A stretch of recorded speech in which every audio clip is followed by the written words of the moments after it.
spacing. Didn't really get separation on anything, so just try to put some up at the buzzer.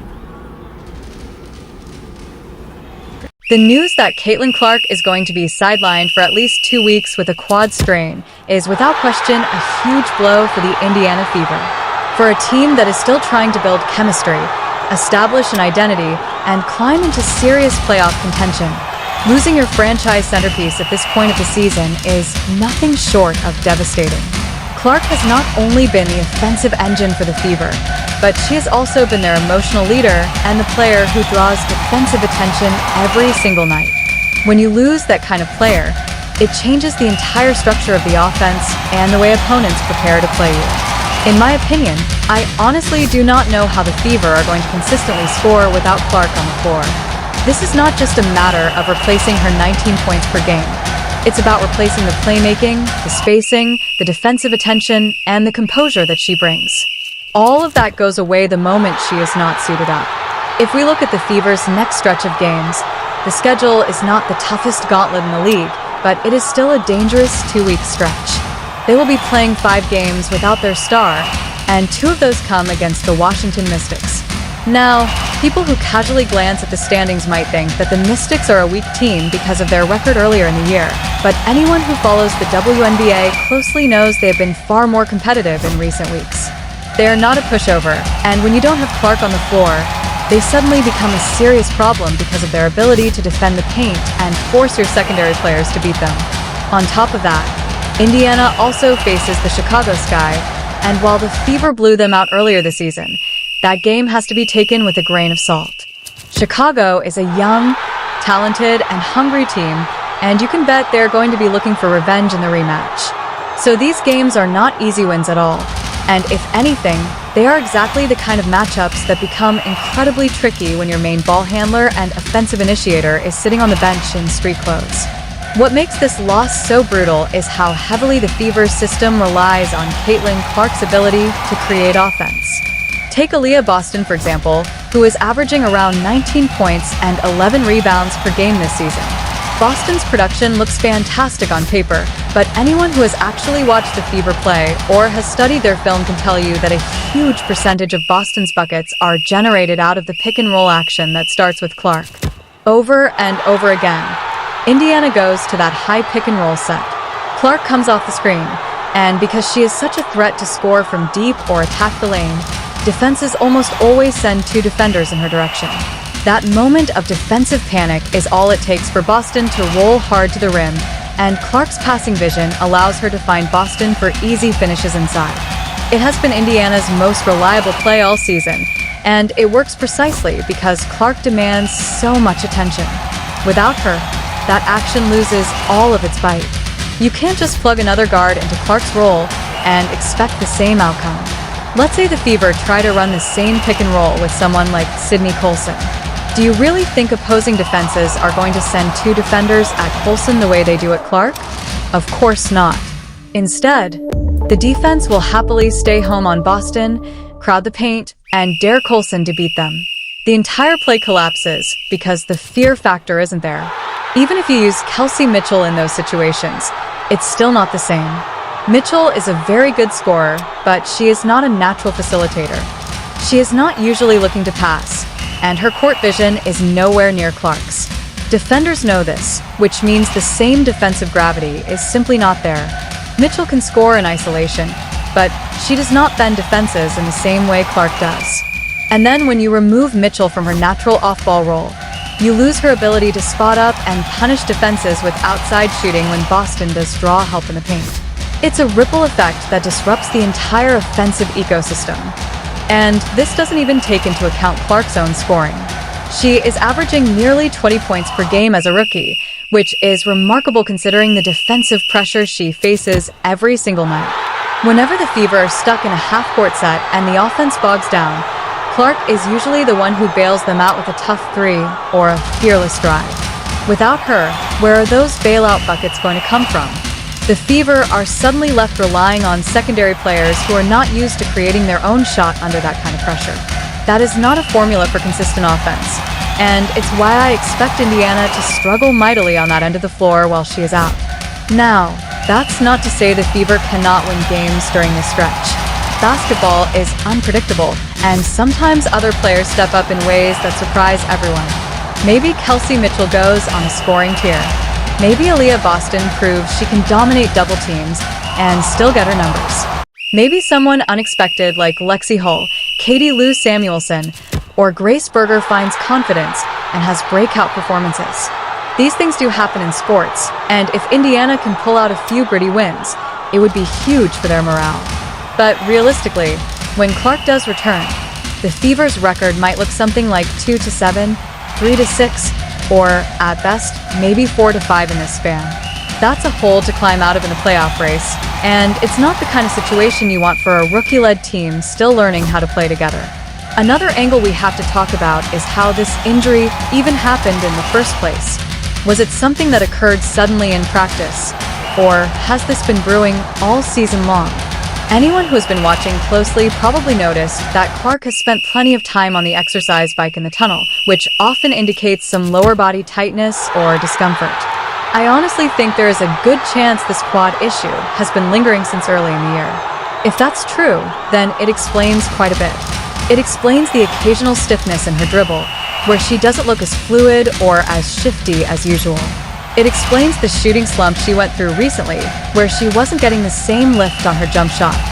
Sometimes these little injuries don't show up in the box score, but they are obvious when you actually watch the games. It could be that she has been managing a mild quad injury for weeks, and now it has finally turned into a strain that requires real time off. This raises the question of whether Clark should have been rested earlier in the season. I have seen fans debate this already, with some saying she should have sat out a few games to prevent something more serious. But it's not that simple. The Fever are in a unique position. They are not only trying to win games and make the playoffs, but they are also in the spotlight every night because of Clark's popularity. There is massive pressure from fans, media, sponsors, and even the league itself to have her out there on the court. That makes it very difficult to just shut her down for maintenance, especially when the team is still trying to build chemistry. Now that she is forced to sit, the Fever are in a tough spot because these are valuable games they needed to use for development, and instead they'll be scrambling to reinvent their offense without their centerpiece. The at least 2 weeks timeline is another detail that deserves attention. The wording, at least, is important because it signals that this injury could stretch beyond that initial window. A quad strain can vary in severity. Sometimes players come back in 2 weeks and look fine. Other times it lingers, and a player ends up missing a month or more.